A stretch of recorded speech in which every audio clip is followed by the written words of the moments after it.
네. 자, 이제 우리가 저작권법에 이제 본격적으로 들어가도록 하겠습니다. 먼저, 우리 이제 그 저작권 이제, 침해 성립 요건 중에, 이제 그 저작물을 들어가기 앞서서 우리 이제 그 저작권법에 이제 서론에 해당하는 부분이죠. 네, 이제, 저작권법에 적용되는 원리 원칙, 또 이제 서론, 예, 요런 부분에 대해서 이제 저작권법의 이제 총칙이란 이름으로 네, 이제 오늘 그 강의를 진행하려고 합니다. 사실 이제 뭐 이게 다 총칙에 관한 내용은 아닌데 그냥 서론이다. 이렇게 이제 총칙을 이해해 주시면 좋겠고요.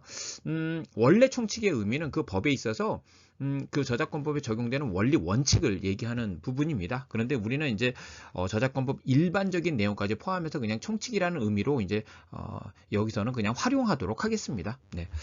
자, 먼저 이제 저작권법의 이제 목적입니다. 일단 저작권법이 만들어졌다면 왜 만들어졌는지를 우리는 저작권법 제1조의 규정을 두고 있습니다. 네. 그래서 우리가 이제 어느 법이든 그 1조를 보면 이 법이 왜 존재하는지 그런 이유들을 알 수가 있어요. 물론 세부적인 내용들이야 이제 뭐 개별법으로 다 이제 개별 규정으로 다 규정을 두고 있지만 큰 틀에서 이 저작권법은 이런 거구나라는 걸 알 수 있는 게 바로 이제 1조 규정이다. 그러면 이제 저작권법의 이제 목적 규정은 한번 여러분들 읽어보도록 하겠습니다.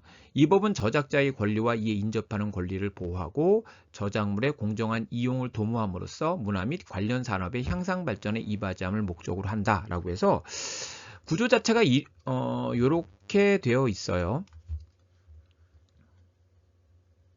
자, 이렇게 보호죠. 이 강의 듣는 분 중에 이제 지식재산권법의 기초를 들으신 분은 아실 거예요. 네. 자, 이용 도모가 있습니다. 그러니까 요거는 이제 사익적 측면에 대한 부분이고 여기 이제 공익적 측면에 대한 부분입니다. 네. 근데 이제 우리가 이제 문화 향상 발전을 기하려면 보호만 해서 되느냐? 안 된다는 거죠. 자꾸 그 창작물을 활용을 해야지, 사용을 해야지, 이용을 해야지 우리는 이제 문화 향상 발전에 기할 수 있는 거예요. 그래서 너무 보호 쪽만 강조하면 문화 향상 발전에 기할 수 없다는 거예요.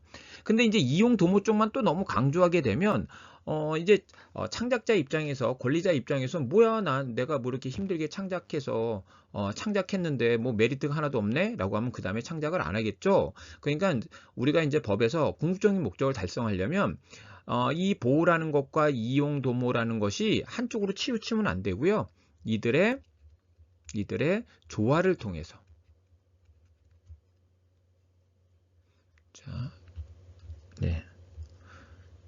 조화를 통해서 네, 이 펜을 잡는데 제가 이 펜이 오래 쓰는데도 불구하고 이게 잘 익숙하질 않아요. 여기 이제 버튼부가 있는데 저는 개인적으로 이 버튼부를 잘못 만든 것 같아요. 여기다 놓으니까 자꾸 이렇게 이제 옆에 뭐 이걸 누르게 되면 뭐가 이렇게 이제 네, 뭐가 뜨고 막 이러는데 네. 그래서 요 되게 불편하게 돼 있습니다. 그래서 위쪽을 잡다 보니까 위쪽을 또 잡으면 또 잘 안 나오고요. 네. 아무튼 네.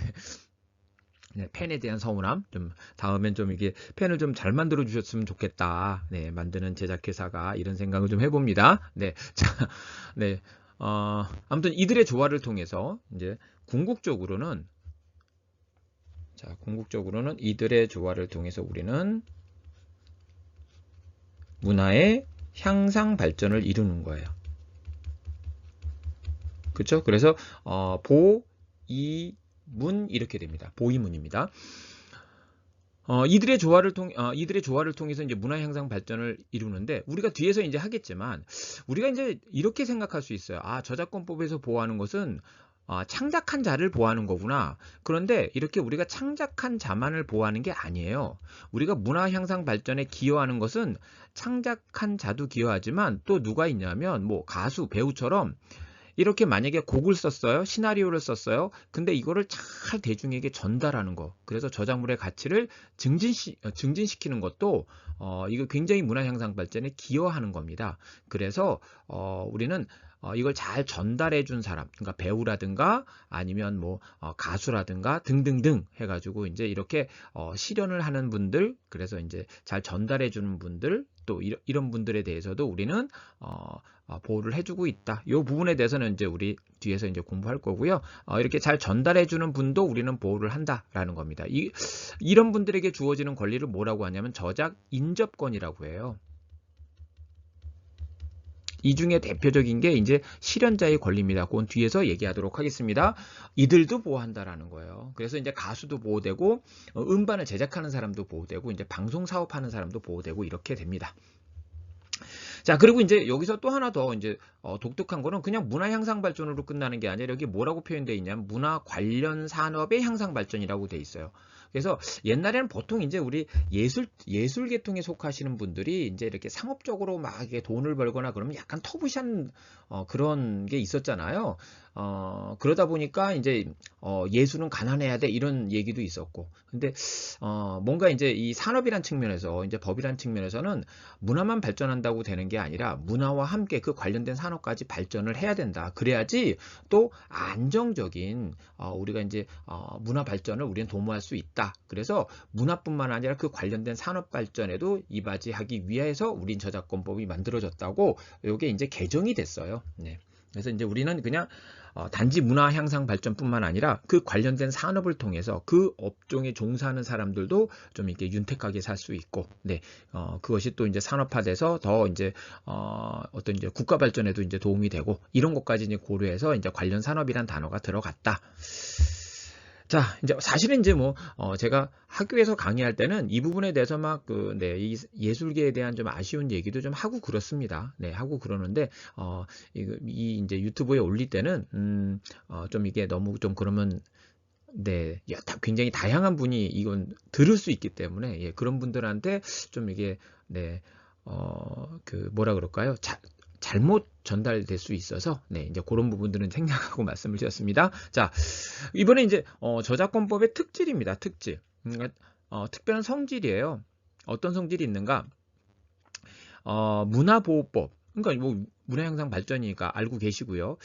그리고 이제 이 유형물은요. 유형물에 관한 어떤 재산권 이런 것들은 잘 안 바뀝니다. 법이라고 하는 게 기본적으로 어떤 무엇인가가 이제 발생하잖아요. 그럼 그것이 다 이렇게 뭔가 다 일이 일어난 다음에 그 다음에 법이 나서서 정리를 하거든요. 그래서 잘 안 바뀌고요. 그래서 지금 현재 헌법도 지금 1987년 헌법이 지금도 유지되고 있지 않습니까? 네. 그리고 또, 뭐, 민법 같은 경우도 한번 바뀐다 그러면 재산권 같은 경우는 뭐 이제 한 40몇 년 만에 바뀌고 막 이렇습니다. 그러니까 굉장히 법이라고 하는 것은 좀 더딥니다. 이게 강제규범. 이기 때문에 좀 이렇게 굉장히 좀 신중하게 가는 측면이 법은 있어요. 네. 근데 이제 상대적으로 지식재산 쪽, 무형의 재산 쪽은 물론 이것도 법이기 때문에 어느 정도 사건이 일어나고 그 다음에 이제 정리가 되는데 그럼에도 불구하고 그것이 굉장히 좀 빠르다. 그러니까 이쪽 일반적인 유형의 재산권이 만 40몇 년 만에 한 번씩 바뀐다면 그렇게 이제 지나서야 이제 뭐 이렇게 개정이 되고 막 이런다면 지식재산 쪽은 못해도 한 2, 3년 만에 한 번 정도는 현실을 반영하고 있다. 뭐 이런 느낌으로 이제 여러분 접근하시면 될 것 같아요. 그래서 지식재산권은 굉장히 이게 변화가 빠르다. 예, 법 중에선 변화가 빠르다. 그래서 사실 변화에 밀접한 법이다. 자, 그리고 이제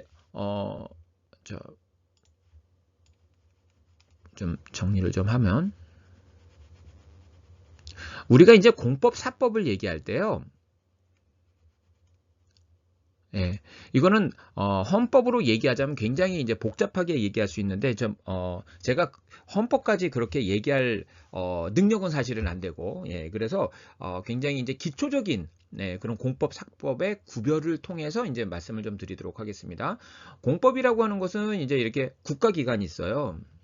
국가가 있다고 하겠습니다. 그리고 이제 여기 개인이 있을 거 아닙니까? 네, 이런 국가와 개인 간의 관계. 예, 개인이 국가에 요구하고 국가가 이제 개인에게 이제 요구하는 어떤 이런 관계를 규율한 법이 이걸 우리는 공법이라고 얘기합니다. 네, 굉장히 이거는 뭐 이게 그렇다고 해서 상하 관계는 아니지만 좀 수직적이죠, 수직적. 같은 평면은 아니죠. 이런 관계의 법률입니다. 이런 공법이 발전한 나라가 이제 대표적으로 독일 이렇게 됩니다. 그런데 이제 또 뭐가 있냐면 요게 개인과 개인 간의 관계를 규율한 거예요. 예, 이들 권리 관계, 뭐 이제 권리 의무 관계를 규율한 거 이런 것들. 얘네들은 개인과 개인은 수평적인 관계잖아요. 이런 관계를 규율한 게 요걸 우리는 사법이라고 합니다. 여기 이제 수평적인 관계죠. 그래서 요건 영미법계. 그러니까 대표적으로 이제 미국 이런 나라가 이제 발전한 형태다. 이렇게 이제 보시면 되겠고요.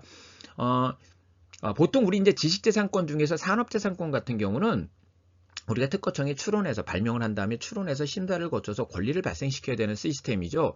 그게 이제 우리 특허법에서 굉장히 주된 부분이에요. 예, 그래서 우리는 산업재산권법은 공법적인 요소와 사법적인 요소가 다 있어서 혼재적 성격을 갖고 있다 이렇게 얘기하거든요. 공법도 굉장히 분량이 많고 사법도 중요해요. 그런데 반해서 이제 우리 저작권법을 앞으로 계속 얘기하겠지만 기본적으로 저작권법은 내가 창작을 하면 창작하는 순간 저작권이 발생되는 구조예요. 이걸 우린 무방식주의라고 얘기하는데 자, 우린 무방식주의를 취하고 있습니다. 네, 그렇기 때문에 기본적으로 우리가 이제 어떤 한국저작권위원회 출원해서 뭐 심사를 거쳐서 권리가 발생 이런 시스템이 아니라는 거예요. 물론 이제 우리는 등록제도 같은 건 있지만 그래서 저작권법은 주로 저작물에 대한 얘기, 저작권에 대한 얘기, 그 다음에 그들의 제한 얘기, 한계 얘기 이런 어떤 그 국가를 상대로 한 게 아니라 이제 권리와 관련된 일련의 내용들이 쭉 나오게 됩니다. 그러니까 결국은 이쪽 내용은 거의 없고 있긴 있어요. 그렇지만 아주 이제 부수적인 부분이고 주로 이쪽 얘기에 치중하고 있다. 그러니까 이제 우리는 사법적 성격이 있다. 이렇게 얘기하는 거고요. 자, 여기서 이제 보편성이 있다는 건데 자, 여러분 한번 생각해 보십시오. 만약에 이제 한국에 들어와 있는 외국인이에요. 근데 이제 참 한국을 좋아하고 사랑하는 외국인이에요. 근데 이제 한국 사람들이 이렇게 보니까 과거에 그죠? 예. 그리고 또 이제 뭐 6.25라고 하는 참 한국 이 한민족에게는 굉장히 아픔이 될 수 있는 그런 그런 전쟁도 겪었고 그러면서 그 아픔들을 만약에 외국인의 시각에서 만약에 글을 썼어요. 얼마든지 우리만 쓸 수 있는 게 아니라 외국인도 쓸 수 있잖아요. 그러니까 그 사람한테 저작권이 생기죠. 그죠? 그 사람이 썼으니까. 근데 제가 만약에 미얀마가 굉장히 좀 아픔이 많은 나라 아닙니까? 지금 현재도 그렇고 그래서 미얀마를 이렇게 기억하자라는 측면에서 너무 안타까우니까 그래서 이제 미얀마에서 이제 한국에 와 있는 분들한테 분들과 이렇게 이제 대화를 하면서 나눴던 그런 사실들을 잘 정리해서 글을 썼어요.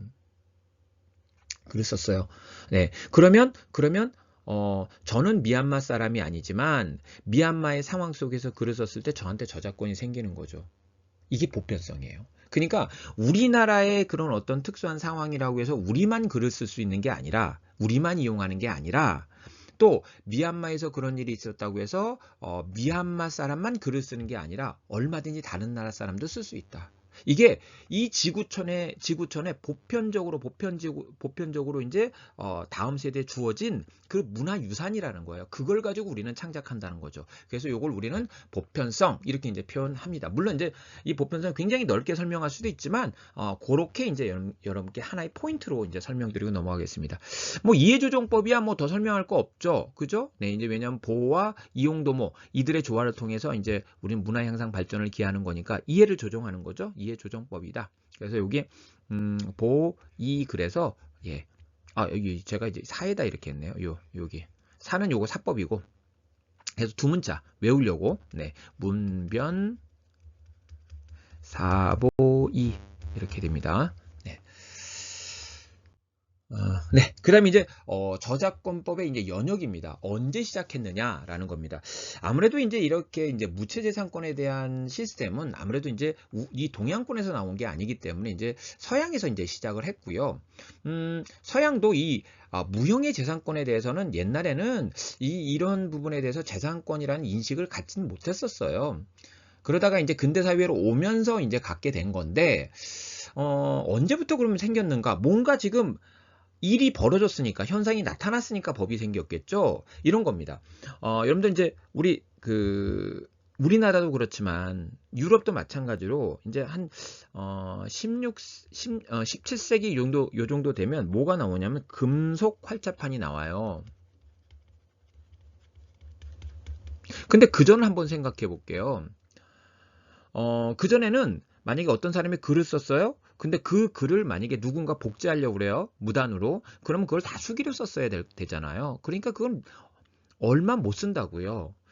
예, 그거 몇 개, 카피를 못 한다고요. 너무 힘들어서. 여러분들 아마 이게 이제 직접 그런 거 써보셨는지 잘 모르겠는데, 그거, 만약에 책 한 권 그거 쓰고 나면요, 나중에, 그 책은 거들떠 보기도 싫습니다. 그만큼 이제 시간이 많이 걸리는 거죠. 그러니까 실제, 보호해야 된다는 인식도 없었을 뿐만 아니라, 또, 그게 그렇게 피해도 없었어요. 많이 못 만드니까.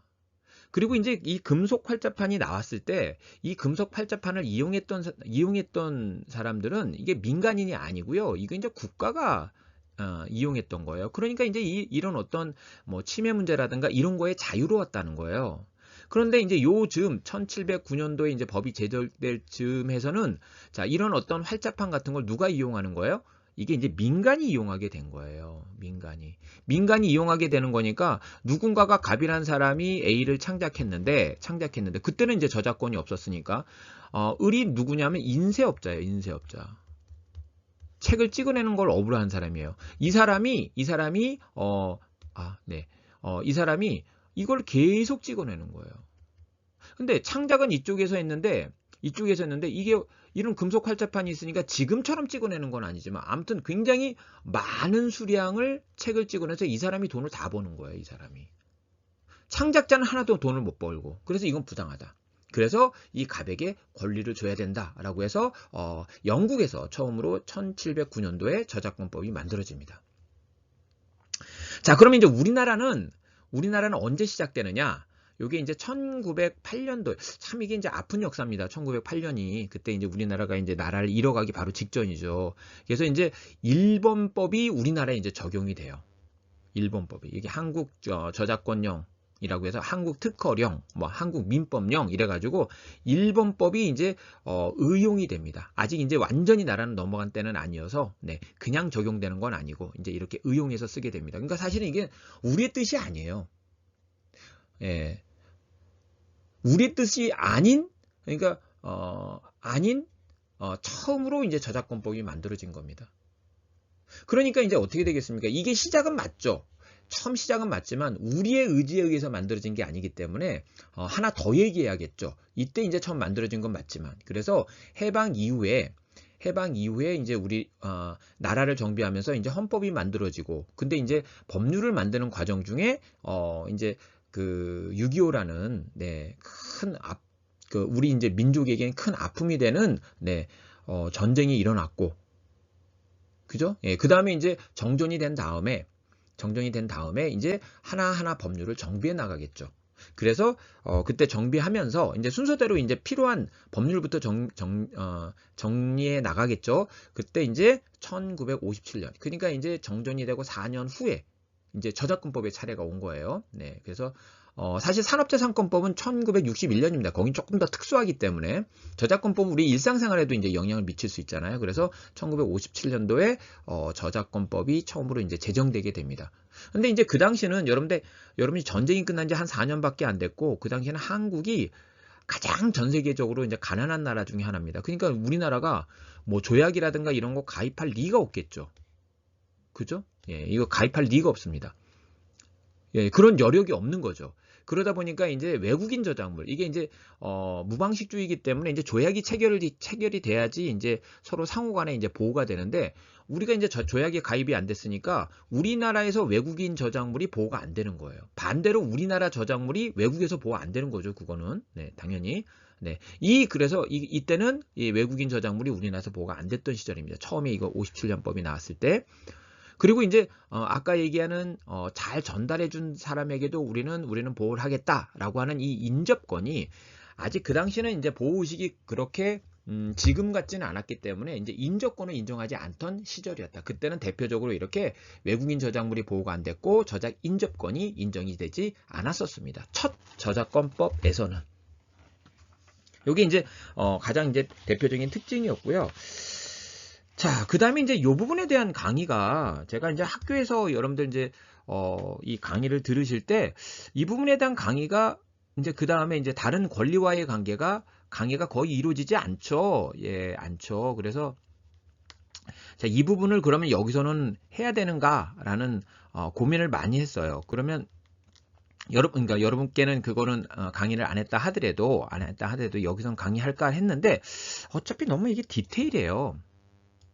그래서 너무 많은 얘기를 해야 될 것 같아서 그냥 뭐 다른 것들은 안 보고 그냥 아주 여러분들 이제 이 강의에 맞게 이제 기초적인 거, 예, 기본적인 것들만 보면 소유권과 저작권은 이제 유체물, 무체물을 이제 보호 대상으로 하고 있다는 거. 네. 그리고 이제 소유권은 대표적인 재산권입니다. 근데 저작권은요, 이제 우리 뒤에서 하겠지만, 재산권이면서 또 인격권이에요. 그 얘기는 뒤에서 하겠습니다. 인격적인 이익이 있다라는 거예요. 나머지는 그냥, 여기선 넘어갈게요. 저작권 얘기는 앞으로 계속 할 거니까. 네. 그 다음에 이제 저작권과 산업재산권법도 사실은 이제, 계속 비교 대상이 돼야 될 부분인데, 네. 간단히 보면, 자, 간단히 몇 가지만 보겠습니다. 몇 가지만. 하나하나 얘기하면 이것도 시간이 너무 많이 걸려서, 저작권은 문화발전이죠. 예. 산업재산권법은 산업발전이고요. 자, 이게 이제 저작권이 그 다음에 우리가 이제 저작물에서 얘기할 건데, 아이디어 익스프레션 다이카텀이라고 해서 표현만 보호합니다. 아이디어 자체를 보호하지 않습니다. 근데 산업재산권은 여러분 한번 생각해 보십시오. 발명이 뭐죠? 기술적 사상이에요. 아이디어. 그러니까 아이디어 자체를 보호하는 게 산업재산권이다. 그러니까 보호 수준은 이 산업재산권이 확실히 더 수준이 높다. 이렇게 볼 수가 있겠고요.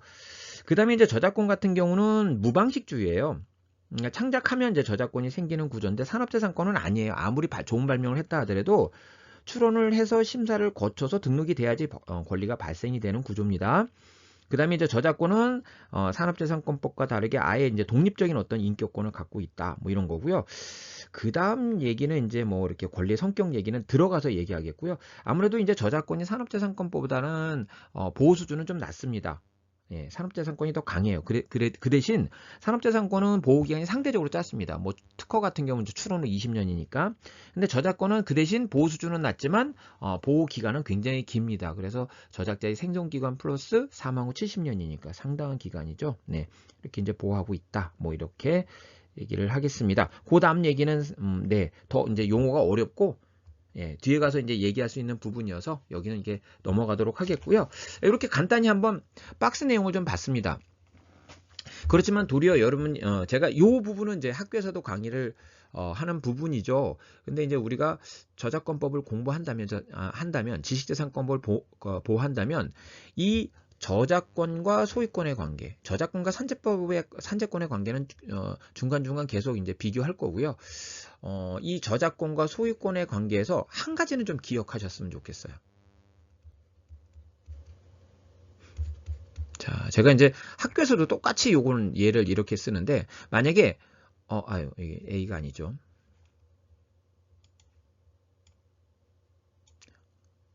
자,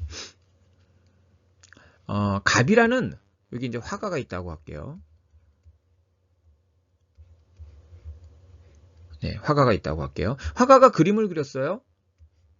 근데 을이라는 화랑 경영인이 있습니다. 이 화랑에서 이걸 전시해서 돈을 벌기 위해서 양도를 받았어요. 근데 이제 만약에 2억을 주고 양도를 받았다고 할게요. 네, 근데 이제 가정을 해보겠습니다. 근데 이게 이제, 그러니까 2억이니까 꽤 이제 유명한 화가죠. 근데 이제, 이분이 이제 뭐 했냐면, 남자 모델이 있었는데, 이 남자 모델이 이렇게 초상화 같은 거예요. 네. 네, 대충 제가 그림은 자신이 없어서. 근데 이걸 이제, 그렸어요. 아니, 이걸 이제, 그 화랑에서 양도를 받은 거예요. 근데 이제 을이라고 하는 이 화랑 경영인이 이게 남자 모델인데 이제 중년의 남자예요. 근데 이제 중년의 남자가 수염이 없는 거예요. 그러니까 이분은 어떻게 생각했냐면 좀 수염이 있어서 중후한 맛도 있고 더 좋다. 나는 수염을 기른 사람이 좋다라고 해가지고 여기 이제 콧수염도 그리고 이제 턱수염도 좀 그리고 여기 구렛나루도 그리고 막 이렇게 그렸어요. 예. 그랬더니 갑이 어떻게 했냐면 여기에 대해서 저작권 침해를 주장했어요. 그랬더니 이쪽에서 아니다, 침해 아니다, 이렇게 이제 주장을 했겠죠. 자, 이게 이제 저작권 침해인가? 라는 부분에 대해서 한번 좀 생각을 좀 해보도록 하겠습니다. 자, 여러분들 이제 지금 여기서 얘기하고 싶은 건 뭐냐면, 우리가 이제 저작권을 공부한다고 해서 이 사람이 화가가 그림을 그렸으니까 저작권이 생긴다. 오케이. 저작권이 있어요. 여러분들 여기, 가백에는 저작권이 있습니다. 예. 근데 가백에 저작권만 있습니까? 이 창작물이 어디에? 이 그림에 나타나잖아요. 이 그림이 남잖아요. 네. 그림이 남잖아요. 그러니까 여기 뭐가 있냐면 소유권이 있는 거예요. 네. 소유권이 있는 겁니다. 그러니까 이게 우리가 저작권과, 그러니까 이게, 창작에 대한 무형의 재산권이기도 하지만 이게 이제, 유형물이 남잖아요. 유형물에 대한 재산권도 있다는 거예요. 이걸 놓칠 수가 있어요. 네. 근데 이제 이게 그러면 지금 현재 창작할 당시만 하더라도 같은 사람에게 속해 있지만 요게 이제 이렇게 양도가 되잖아요. 자, 그러면 이제 우리가 이걸 그림을 산 거잖아요. 을이. 그러면 이 사람이 그림을 사면 이 사람이 뭐가 되는 거야? 이게 소유권자가 되는 거야. 소유권이 이쪽으로 넘어가는 거죠. 그죠? 이렇게 무슨 현상이 나타날 수 있다? 저작권과 소유권의 분리 현상이 나타날 수 있다. 우리가 저작권만 생각할 수 있는데 아니다. 여기에는 유형물에 대한 재산권도 있다. 그래서 이 사람이 산 거는 소유권. 이렇게 되는 거예요. 그러면 자, 여기서 저작권 침해라고 주장했을 때 그러면 이쪽에서 무슨 얘기야? 나도 권리자거든 이라고 했을 때 이게 저작권 침해가 되는가? 침해가 된다라는 거야. 이게 침해다. 왜? 저작권자는 이쪽이니까. 그러니까 이쪽에 넘어간 거는 소유권이 넘어간 거지 그렇다고 해서 이 창작물에 대한 권리까지 넘어간 건 아니에요. 그래서 이거는 이렇게 분리현상이 나타날 수 있고 이거는 저작권 침해가 된다. 소유권자라 하더라도 저작권 침해가 된다라는 겁니다. 자, 그런데 이제 이 사람이 자기가 저작권도 갖고 있는 걸로 아는 거예요. 근데 지금 이렇게 그냥 양도하는 계약 가지고는 저작권은 넘어가지 않습니다. 근데 이제 이렇게 양도하는 계약을 했을 때 계약 내용에서 우리는 저작권도 넘어갈 수 있어요. 예, 어떤 거냐면 이게 실제 가치는 1억이야. 근데 저작권도 양도받는 걸로 해서 2억으로 넘긴 거예요. 그러면 이제 저작권이 이렇게 이쪽에 저작권이 넘어갈 수도 있다. 이렇게 될 수 있죠. 그런데 이제 그럼에도 불구하고 이 상황에서 이 저작권도 넘어갔는데 계약을 그렇게 한 거예요. 이때 저작권 침해를 주장했다. 침해인가? 침해다라는 거. 이때도 침해다. 이거 뒤에서 다 얘기하겠지만 요 저작권에는 인격권이라는 게 있고 재산권이라는 게 있는데요. 우리가 이제 재산권은 이렇게 넘어가요. 근데 인격권이라고 하는 것은 그 값 자체에게 주는 권리가 있어요. 이거는 창작자에게 주는 권리고 그 사람을 벗어나지 않는 권리입니다. 예, 인격권이라는 게 있습니다. 그래서 요거는 뭐가 있냐면 동일성 유지권이 있어요. 인격권에는 동일성 유지권. 동일성을 유지해야 되는데 예, 왜냐면 그 사람이 이제 사상 또는 감정을 표현하고 있으니까 이 사람이 이걸 훼손을 해버렸잖아요. 왜 마음대로 코스염을 그려요? 예, 왜 털이 나게 이렇게 표현을 하는 거예요? 안 돼요. 이거는 동일성 유지권을 침해했다라고 해서 저작 인격권 침해는 된다라는 거예요. 그러니까 인격권은 넘어가지 않는다. 그래서 이제 여기서는 그냥 이렇게 저작권도 있을 수 있고 소유권도 같이 있는데 소유권이 분리되는 현상이 나타날 수도 있고 그러니까 소유권 자체가 있다는 것도 여러분들 계속 저작권에서 소유권도 생각을 하셔야 된다는 얘기예요. 그리고 이제 이 저작권에는 인격권이 있고 재산권이기 때문에 이 인격권과 재산권의 관계가 어떻게 되는지도 계속 확인을 해 주셔야 된다. 그래서 이제 여러분이 저작권법을 공부해야 되는 이유 중에 하나가 이런 게 있다라는 거죠. 그래서 우리가 이제 뭐 깊이 있게 법리적이고 학문적으로까지는 들어가지는 않죠. 이 강의는. 그렇지만 최소한 이런 것들이 있다는 거, 그 특징 정도는 여러분들 구분하셔야지, 예, 여러분 실무에 이제 도움이 되실 거다라는 생각을 하고요. 네, 넘어갑니다. 자, 그 다음에 이제 여러분들 교재에 보면 정의 규정이 37개 쫙 있어요. 그거는 이제 우리가 뒤에 강의를 하면서 정의 규정을 또 볼 거고요. 앞에서 와서 볼 수도 있고 거기서 볼 수도 있고 예, 볼 수도 있고. 근데 우리는 법이라고 하는 것은 법에서 이제 다루고 있는 것은 바운더리를 정해 놓거든요. 여기까지 우리는 한다. 그게 이제 정의 규정에 담겨져 있는 겁니다. 그래서 정의 규정이 매우 중요하고요. 네, 매우 중요하고요. 그래서 그 37가지는 앞으로 볼 것도 있고 우리 이 강의에서는 안 볼 것도 있어요. 이게 여러분 참고하시라고. 네, 법에는 다 있는 거니까. 근데 이제 여기 정의 규정에서 한 세 가지만 보고 이제 마무리를 하려고 하는데, 세 가지는 뭐냐면, 요거 이제 제가 서울예대하고 지금 명지대학에서 강의를 하잖아요. 그래서 이제 위에 있는 두 가지는 이제 서울예대에서 이제 요거는 왜냐면 딱 그 대상 딱 그게 이제 그 서울예대에서는 강의 대상이니까 공연, 실연 이런 게. 그래서 이제 정의 규정 중에 요건 미리 한번 읽어보고 가자라는 거고, 제가 명지대학에서는 이제 ICT 대학 그 학생들을 대상으로 이제 강의를 하는 것이기 때문에 이제 프로그램 쪽으로, 네, 그러니까 같은 저작권이라 하더라도 좀 대상은 다르죠. 그래서 이제 정의 규정 중에 그냥 컴퓨터 프로그램 저작물에 대한 정의 규정만 한번 확인하고 가도록 하겠습니다. 자, 먼저 우리가 이제 공연이란 단어입니다. 일반적인 어떤 저작권에서 생각할 수 있는, 네, 그런 어떤, 네, 그 용어죠, 용어. 굉장히 중요한 용어죠, 공연. 자, 근데 이제 공연은 자, 이런 겁니다. 꼭 저작물을 대상으로 할 필요는 없어요. 네. 저작물 또는 실연음반 방송이에요.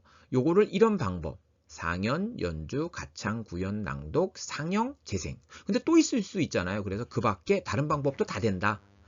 근데 이제 공연이 되려면 이런 거예요. 공중에게. 그러니까 특별한 어떤 특정인이 아니라 불특정인. 그러니까 티켓 내고 들어와서 보려는 대중. 이런 경우에요. 이 공중에게 공개하는 게 공연이에요. 그러니까 아무리 우리가 막 연기를 한다 하더라도 이게 공중 앞에서 하는 게 아니라면 이거는 공연이 아니라는 거예요. 그리고 이 공중은 딱 한 명 있어도 이제 여기에 들어갑니다. 네. 그렇게 이제 공개하는 게 공연이다. 예, 공연이다. 공개하지 않는 거. 그래서 만약에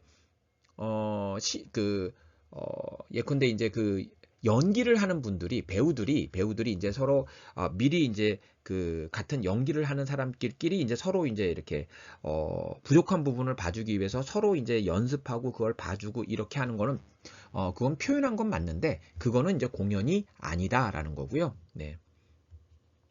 그래서 이제 공중에게 공개를 하는 게 아니라면 이건 공연이 아니다라는 거고요. 공연의 그래서 가장 중요한 포인트가 바로 이 부분이라는 거예요. 자, 그 다음에 이제 요거는 판례를 반영한 건데 동일인의 점유에 속하는 연결된 장소 안에서 이루어진 송신을 포함한다라고 했는데 요거는 여러분들 뭐 생각하시면 되냐면 백화점 생각하시면 돼요.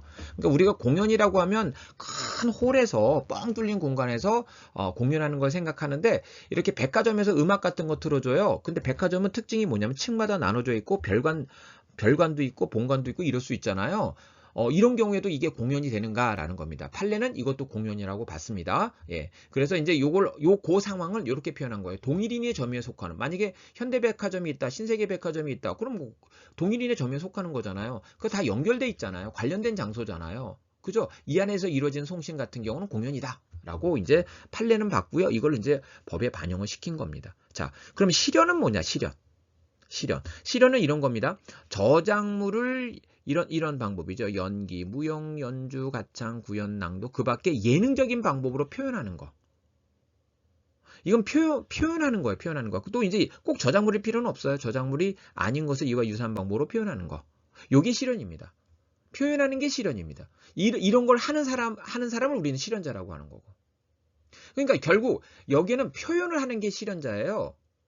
그죠? 예. 표현을 하는 게 실연이에요. 그러니까 뭐는 아니라는 거예요. 뭐를 요건으로 하지 않습니까? 공중에게 공개하는 것을 요건으로 하진 않아요.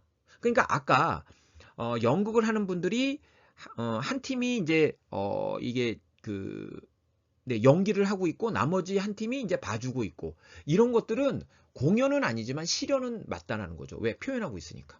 이해되시죠? 근데 이제 이 실연하면 우리가 직접 연기하는 배우 가수 이런 것만 생각하는데 꼭 그렇지는 않다. 그 실연을 지휘하는 그러니까 우리 이제 뭐 오케스트라 지휘자, 연출하는 사람, 감독하는 사람 이런 사람도 다 뭐다? 그러니까 표현하는 거죠.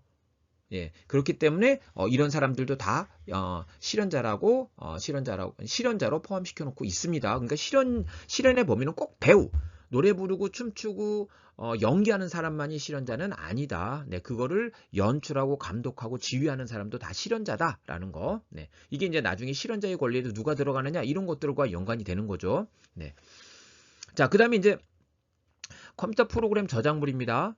네, 컴퓨터 프로그램 저작물. 자, 한번 읽어볼까요? 자, 우리가 이제 뭐 소프트웨어 이런 단어를 쓰는데 소프트웨어는 이게 이제 우리 저작권법에서 이제 정의하고 있는 단어는 아닙니다. 네, 이제 원래 이제 소프트웨어라는 단어는 프로그램 플러스 알파잖아요. 그러니까 어떻게 보면 이게 이제 소프트웨어다라고 하면 소프트웨어의 일부 이게 이제 프로그램이 이제 대부분일 텐데 이제 네, 그렇지만 아무튼 프로그램에 속해 있는 게 예. 소프트웨어에 속해 있는 게 이제 프로그램이다. 근데 우리는 뭘 정의하고 있다? 요걸 정의하고 있다. 요걸 프로그램을. 네, 그래서 컴퓨터 프로그램은 이렇게 정의하고 있어요. 특정한 결과를 얻기 위하여 컴퓨터 등 정보 처리 능력을 가진 장치 내에서 이해되시죠? 특정한 결과를 얻기 위한 거예요. 목적이.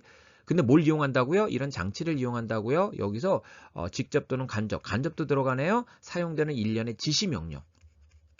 요게 이제 뭐예요? 요게 이제 프로그램이라는 거예요. 예, 이렇게 표현된 창작물을 프로그램 저작물이라고 하는 거고. 네. 프로그램이라는 게 하는 게 이제 일련의 지시 명령이 이제 프로그램이다라는 거예요.